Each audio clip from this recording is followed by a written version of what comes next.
Friends, UGC net की class को आगे शुरू करते हैं। क्वेश्चन नंबर 352, गुरु नानक देव जी का जन्म स्थान किस नाम से प्रसिद्ध है। यानी कि गुरु नानक देव के जन्म स्थान को पूछा हुआ है तो ननकाना साहिब।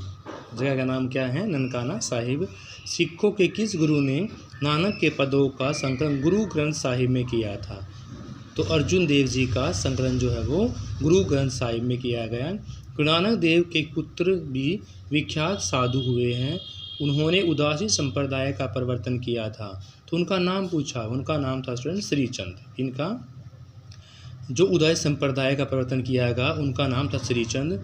गुरु ग्रंथ साहिब में सभी सिख गुरुओं के अलावा किनकी रचनाएं संकलित हैं? तो गुरु ग्रंथ साहिब में सिख गुरुओं के अलावा संतों की रचनाएं भी संकलित हैं। दादू दयाल का जन्म स्थान पूछा गया है, तो दादू दयाल का जन्म स्थान था स्टूडेंट्स अहमदाबाद। दादू के गुरु का नाम था वृद्ध भगवान। क्या था स्टूडेंट्स? वृद्ध भगवान था। दादू दयाल का देहावसान कहाँ पर हुआ था? दादू दयाल का देहावसान हुआ था नराना में। अंग वधु का संकलन किसने किया? तो अंग वधु का संकलन किया स्टूडेंट्स रज्जब ने। दादू दयाल का संपादन किसके द्वारा किया गया था? दादू दयाल का संपादन किया गया था परशुराम चतुर्वेदी जी के द्वारा।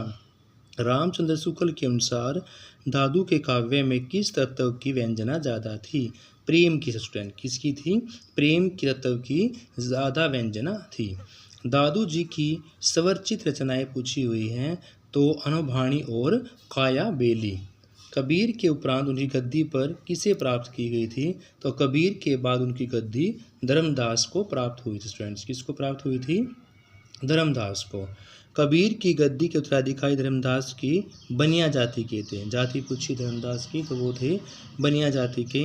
अजगर करे न चाह करी, पंछी करे न काम, उक्ति किस कवि की है? तो यह कवि मुलुकदास की है। किस कवि के स्टूडेंट्स? मुलुकदास की हैं।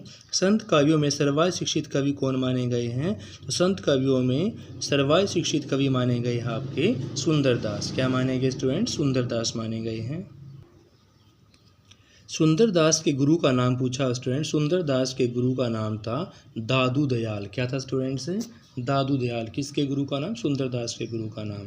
सुंदरदास शास्त्रीय ढंग से एकमात्र निर्गुणिया कवि हैं, तो यह कथन किसके द्वारा कहा गया था?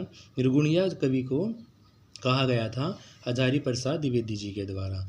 गुरु अर्जुन देव में लगभग कितने पद गुरु ग्रंथ साहिब में संकलित हैं? तो गुरु ग्रंथ साहिब में 6000 पद संकलित है। रामानंद के गुरु का नाम पूछा स्टूडेंट्स, तो रामानंद के गुरु का नाम था राघवानंद। क्या था? राघवानंद। निर्गुण कवियों को राम शब्द किसकी देन है? निर्गुण कवियों को राम शब्द रामानंद की देन है स्टूडेंट्स। सुंदरदास जी की काव्य भाषा कैसी है? सुंदरदास जी काव्य भाषा ब्रज। स्टूडेंट्स क्या है? ब्रज है। चिश्तिया संप्रदाय के संस्थापक का नाम पूछा हुआ है। जो चिश्तिया संप्रदाय के संस्थापक का नाम था ख्वाजा अबू इसहाक सामी चिश्ती।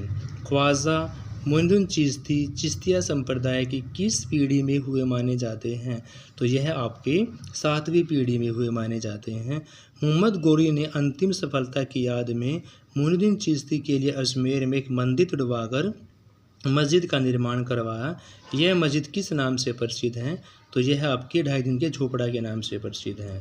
सूरवर्दिया संप्रदाय के संस्थापक का नाम पूछा हुआ है, तो इनका नाम था शहाबुद्दीन सूरवर्दी। स्टूडेंट्स क्या था? शहाबुद्दीन सूरवर्दी। कादिरिया संप्रदाय के संस्थापक का नाम पूछा हुआ है, तो कादिरिया संप्रदाय के संस्थापक का नाम था अब्दुल कादिर जिलानी। क्या था स्टूडेंट्स? अब्दुल कादिर जिलानी। हजारी प्रसाद द्विवेदी के अनुसार प्रथम सूफी कवि कौन थे? तो प्रथम सूफी कवि थे आपके ईश्वरदास। राम कुमार वर्मा के अनुसार प्रथम सूफी कवि कौन थे? तो प्रथम सूफी कवि थे आपके मुल्ला दाऊद। क्या थे? मुल्ला दाऊद थे। नगेंद्र के अनुसार प्रथम सूफी कवि कौन है? तो प्रथम सूफी कवि है आपके असाइद। किसके अनुसार? डॉक्टर नगेंद्र के अनुसार। कौन है प्रथम सूफी कवि? तो असाइद है। उर्वशी पूर्वा प्रेमाख्यान किस ग्रंथ में वर्णित है? तो उर्वशी पूर्वा का जो प्रेमाख्यान था वो आपका ऋग्वेद में है। नल दमयंती प्रेमाख्यान किस ग्रंथ में वर्णित किया गया है? तो नल और दमयंती का जो प्रेमाख्यान है वह आपका महाभारत में वर्णित किया गया है। किन प्रेमाख्यानों में नायक की खोज में पंडित भिक्षु ब्राह्मण तपस्वी आदि के रूप में धारण करके निकलते हैं, तो उनका नाम पूछा हुआ है कि किसके अंदर है वो? प्रेमाख्यान के अंदर, सूफी प्रेमाख्यान के अंदर स्टूडेंट्स। किसके अंदर है? सूफी प्रेमाख्यान। सूफी काव्य का, प्रेम का मतलब सूफी काव्य का मूलधार क्या था? तो सूफी काव्य का मूलधार था आपका प्रेम। सूफी काव्य किस मूलाधार में था? अद्वैतवाद के अंदर। दो क्वेश्चन देखो, मूलाधार पूछा हुआ है प्रेम का, फिर मूलाधार पूछा हुआ है अद्वैतवाद का।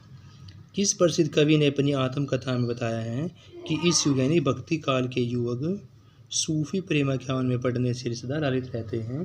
तो ये बताया गया आपका बनारसी दास जैन के द्वारा। सूफी कवियों द्वारा अपनाई गई मसनवी शैली से क्या आशय है? क्या पूछा? मसनवी शैली। रचना प्रारंभ में इस वंदना, पैगंबर की स्तुति, साह्य वक्त की प्रशंसा की गई है। खुदूबन रचित प्रेमाख्यान का नाम पूछा हुआ है, तो इनका नाम था स्टूडेंट्स मृगावती। असाहित रचित प्रेमाख्यान का क्या नाम था? हंसावली।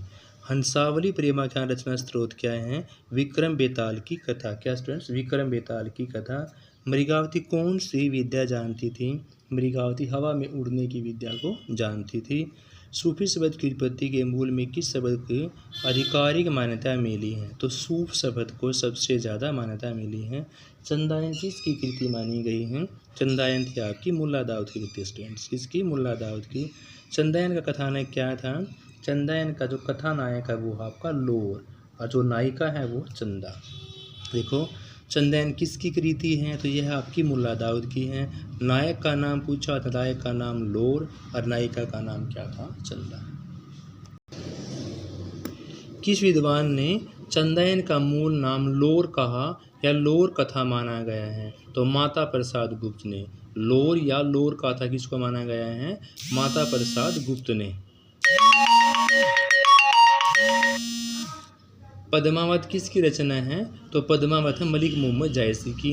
सूफी काव्य परंपरा का सबसे पहले ग्रंथ कौन सा माना गया? वो आपका पद्मावत। इस मंजारी को इस हकीकी की पहली सीढ़ी कौन मानते हैं? तो पहली सीढ़ी मानते हैं सूफी। मलिक मोहम्मद जायसी के नगर का नाम पूछा हुआ है, तो वह जायस नगर के थे स्टूडेंट्स।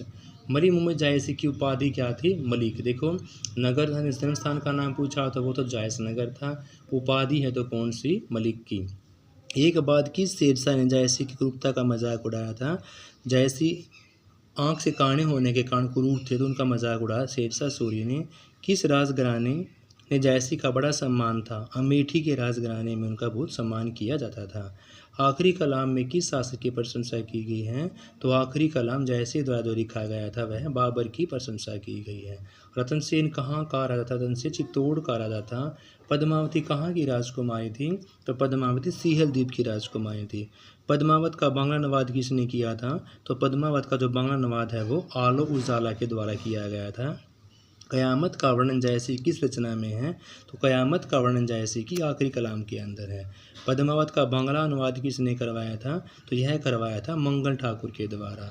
वर्णमाला में एक एक अक्षर को लेकर सिद्धांत समतत्वों में चौपाया जायसी के किस ग्रंथ में की गई है? तो चौपाया जो की गई वो की गई आपकी अखरावट के।